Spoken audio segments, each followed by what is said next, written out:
नमस्कार, मैं हूं अमित शुक्ला। टोटल न्यूज के खास कार्यक्रम में आपका स्वागत है। इस वक्त हम पहुंच चुके हैं पानीपत, जो कि हरियाणा की औद्योगिक नगरी है। देखते हैं क्या कुछ हाल है यहां का और स्मार्ट सिटी के लिए कितनी तैयार नजर आती है ये नगरी।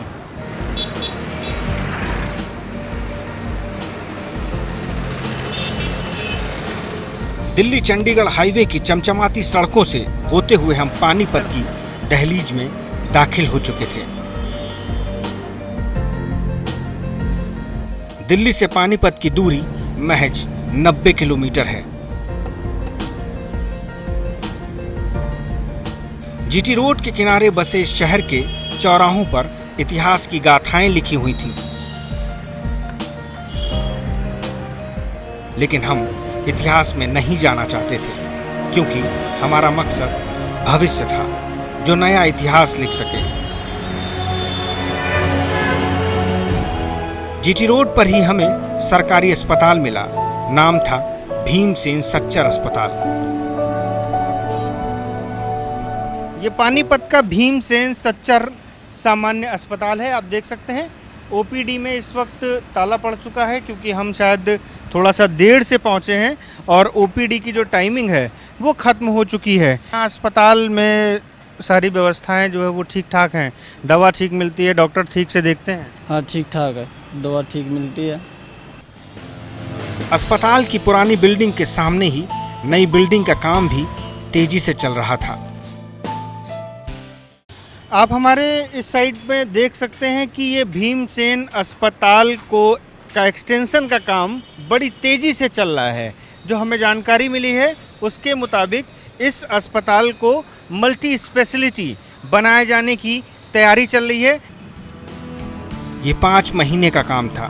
3 फरवरी 2015 को अस्पताल की नई बिल्डिंग को बनाने का काम शुरू हुआ था। 32 करोड़ की लागत से बनने वाले 150 बेड वाले इस अस्पताल का काम 3 साल में पूरा होना है, जिसमें हर वो सुविधाएं होंगी जो एक बड़े प्राइवेट अस्पताल में होती हैं।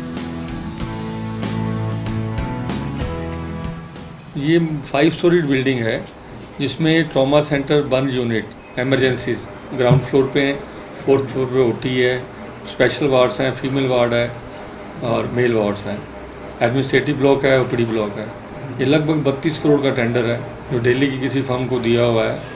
3 फरवरी 2015 से भी हमारी स्टार्ट हुई है और 3 साल का कॉन्ट्रैक्ट है। तो कोशिश है हमारा जो 150 बेड नई बिल्डिंग बन जाएगी, 50 बेड हमारे पुराने वाली बिल्डिंग में रहेंगे। पानीपत जो है जीटी रोड पे 200 बेड सरकारी अस्पताल बन जाएगा। डॉक्टर नवीन कुमार कहते हैं पानीपत हेल्थ सेक्टर में पहले से ही स्मार्ट है। हेल्थ सेक्टर दिल्ली के पास होने की वजह से वैसे तो पानीपत में जो फैसिलिटीज दिल्ली में लगभग हैं, एक्सेप्ट जैसे बाईपास सर्जरीज वगैरह लोग प्रेफर करते हैं। बाईपास सर्जरी स्टंटिंग यहाँ हो जाती है पानीपत में, जो स्टोन्स वाली सर्जरीज हैं वो यहाँ हो जाती हैं। तो उस मामले में पीछे नहीं है पानीपत हेल्थ के सेक्टर के मामले में। अस्पताल में हमारी पड़ताल जारी थी। हम एम्बुलेंस कंट्रोल रूम जा पहुंचे। डिस्ट्रिक्ट हॉस्पिटल में हमने देखा कि कई एम्बुलेंस यहाँ पर खड़ी हुई हैं, जिससे ये अंदाजा लगाया जा सकता है कि अस्पताल में एम्बुलेंस की संभवतः कोई भी कमी नहीं है। कम ही सरकारी अस्पतालों में एम्बुलेंस की बेहतर सुविधाएं देखने को मिलती हैं। पानीपत इस पैमाने पर खरा था। बातचीत में हमें पता चला कि यहाँ कुल 16 एम्बुलेंस हैं, जिसमें 3 एम्बुलेंस एडवांस लाइफ सिस्टम से लैस हैं। सभी एम्बुलेंस जीपीएस के जरिए निगरानी में रहती हैं। कंट्रोल रूम से इन एम्बुलेंस की मूवमेंट पर नजर रखी जाती है। यहाँ पर रोजाना सैकड़ों कॉल आती हैं, जिसमें करीब 100 लोगों को रोजाना एम्बुलेंस मुहैया कराई जाती है। कुछ के लिए एम्बुलेंस फ्री, तो कुछ मामलों में 7 रुपए किलोमीटर के हिसाब से किराया वसूला जाता है। अस्पताल की पड़ताल आगे भी जारी थी। ये पानीपत का हॉस्पिटल पार्क है, जिसे बहुत ही खूबसूरती के साथ सजाया और संवारा गया है। काफी मेंटेन है ये पार्क, और खास तौर से जो मरीजों के तीमारदार हैं उनके लिए इस पार्क को तैयार किया गया है। काफ़ी साफ सफाई भी है, कहीं भी हमें गंदगी देखने को नहीं मिली। पार्क में जो जिस तरह की सुविधाएं हो सकती हैं वो यहाँ पर मुहैया कराने की कोशिश की गई है। यहाँ पर बैठने का भी पूरा बंदोबस्त है, जो अमूमन दूसरे अस्पतालों की खास तौर के पार्कों में इस तरह की सुविधाएं देखने को नहीं मिलती हैं। शहर की पड़ताल में हम पहुंच गए पानीपत बस अड्डे। यहाँ लोगों के बैठने के लिए ठीक ठाक बंदोबस्त थे, पंखे चल रहे थे, झाड़ू कैमरे को देखकर नहीं बल्कि रूटीन में लग रही थी।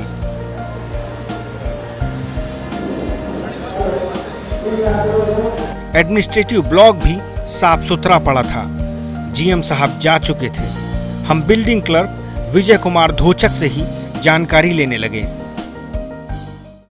हमारे जो बस स्टैंड का हमारी जो स्ट्रेंथ है बसों की वो 150 है, जिसमें से लगभग 140-42 गाड़ियाँ ऑन रूट होती है और लगभग 650-700 अदर स्टेट और अदर डिस्ट्रिक्ट की बसें यहाँ से गुजरती है। तो हमारी जो पानीपत डिपो की है लगभग उसमें 6,61 सवारियाँ जाती हैं 7,000 तक, और अदर जो दूसरी बसें आती हैं लगभग 7-8 हज़ार की सवारी उसमें चली जाती है। तो अप्रोक्सीमेटली कि 14-15 हज़ार के करीब सवारियाँ पानीपत से एक स्थान से दूसरे स्थान जाती है। गाड़ियों और मुसाफिरों का सरकारी आंकड़ा हमारे पास आ चुका था। अब बात भविष्य की योजनाओं की होने लगी। पता चला कि बस अड्डे को यहाँ से शिफ्ट किए जाने की योजना है।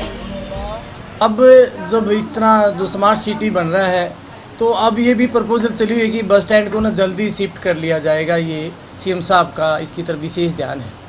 तो जब तक नहीं बनता तो तब तक हम इसमें ही काम चला रहे हैं। बाकी ये जल्दी ही जो सरकार की प्रपोजल है, माननीय मुख्यमंत्री जी के जो दिशा निर्देश हैं कि जल्दी है ना हम इसको 13-17 सेक्टर है फिलहाल की जो प्रपोजल है वहाँ ले जाएंगे।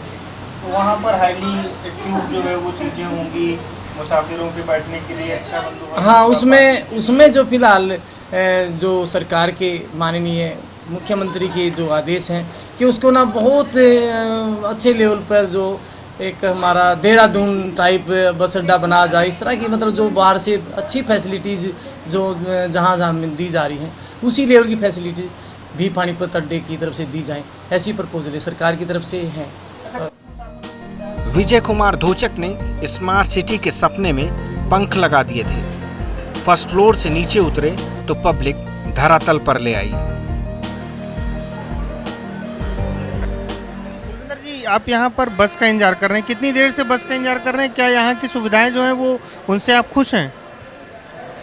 लाके पब्लिक तो परेशान है, मतलब समय पे साधन ना मिलना, इसके कारण गर्मी की, एक तो गर्मी है, गर्मी का मौसम है, इस वजह से, और ना कोई फैसिलिटी है पानी वगैरह की और वगैरह, मतलब परेशानी है। स्मार्ट सिटी खाली कहने से तो पब्लिक को जब तक सुविधा नहीं मिलेंगी, अब कागजों में कुछ भी बनाते रहें जी, उससे क्या होगा। पब्लिक को तो बेसिक रिक्वायरमेंट है, बिजली, पानी, पब्लिक ट्रांसपोर्ट की तरफ तो सरकार का बिल्कुल भी ध्यान नहीं है।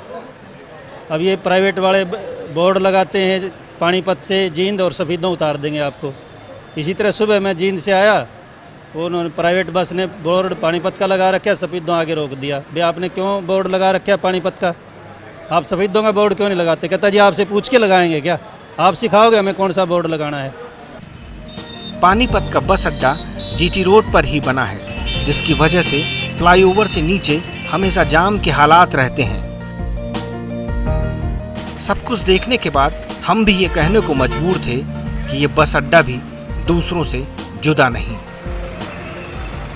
स्मार्ट सिटी के इस खास कार्यक्रम में हमने पड़ताल पानीपत के बस अड्डे की भी करी, लेकिन यहाँ पर हमें कुछ खास या कहें कि अलग नहीं दिखा। बस अड्डे के बाद हमारा अगला पड़ाव रेलवे स्टेशन था। हम रेलवे स्टेशन की सीढ़ियां चढ़ने लगे। इस वक्त हम पहुंच चुके हैं पानीपत रेलवे स्टेशन पर और जानेंगे यहाँ की क्या हालात हैं। और इस वक्त हमारे साथ एक व्यक्ति हैं जिनको पैर से कुछ तकलीफ है। सर जी, आपका क्या नाम है? और मैं अभी आपको देख रहा था कि आप सीढ़ियाँ चढ़ रहे थे, थोड़ी सी दिक्कत आ रही थी, जबकि विकलांग लोगों के लिए जो है वो रैंप का बंदोबस्त हर प्लेटफॉर्म पर किए जाने का प्रावधान है। ठीक है। लेकिन यहाँ पर आप सीढ़ियों से आ रहे हैं, प्लेटफॉर्म पर रैंप नहीं है या आप जो है वो खुद आ रहे हैं? खुद आ रहे हैं, रैंप नहीं है। अच्छा, रैंप नहीं है। हाँ। तो आप रोजाना जो है वो डेली अप डाउन करते हैं। तो काफी दिक्कत होती होगी चढ़ने में? दिक्कत होती है जी, क्या करें, तो आना जाना तो पड़ता ही है। कभी आपने किसी से कहा नहीं कि भैया ये रैंप? कभी नहीं बोला, जब हमने को नजर ही नहीं आता तो हम क्या बोले किसी को। दूसरे स्टेशनों की तरह प्रशासन तो प्रशासन, लोग भी गैर जिम्मेदार नजर आए। पटरी पर ऐसी चहलकदमी हो रही थी कि मानो किसी चौराहे को पार कर रहे हों, वो भी तब जब ट्रेन सामने से आ रही थी।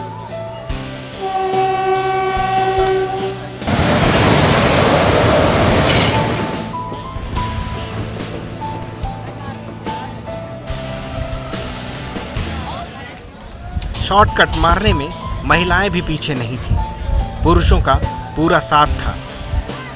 हमसे रहा नहीं गया और हमने एक भाई साहब को आखिर पकड़ ही लिया।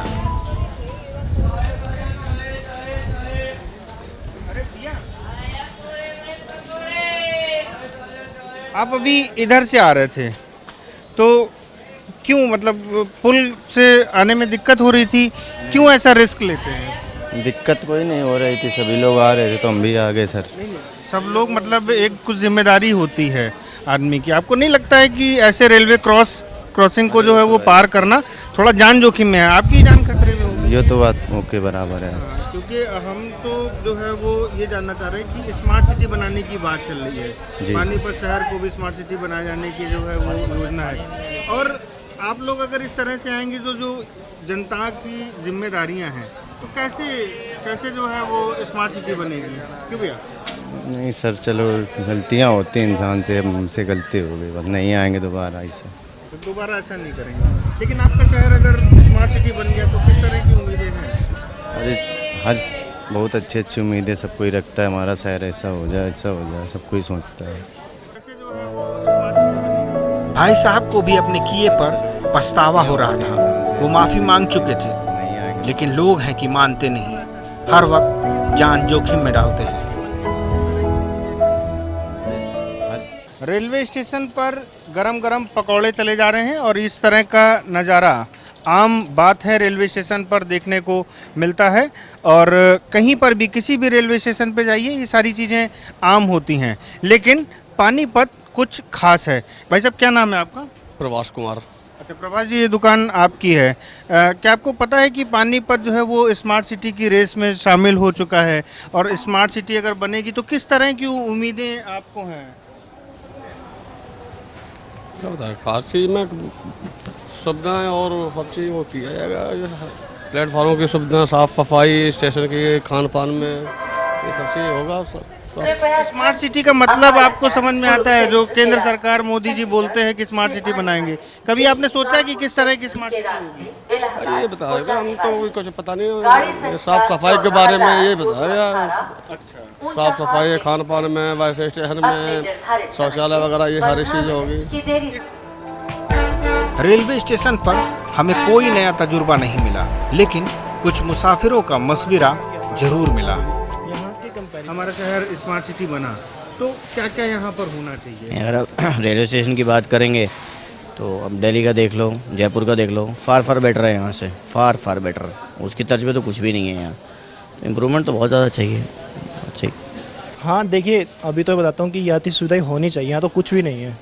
जैसा कि हम देख ही रहे, आप सबसे बड़ी बात हम सफाई ही लेते हैं। हमारे मोदी जी भी कहते हैं सफाई अभियान, कुछ नहीं दिख रहा मुझे यहाँ पर।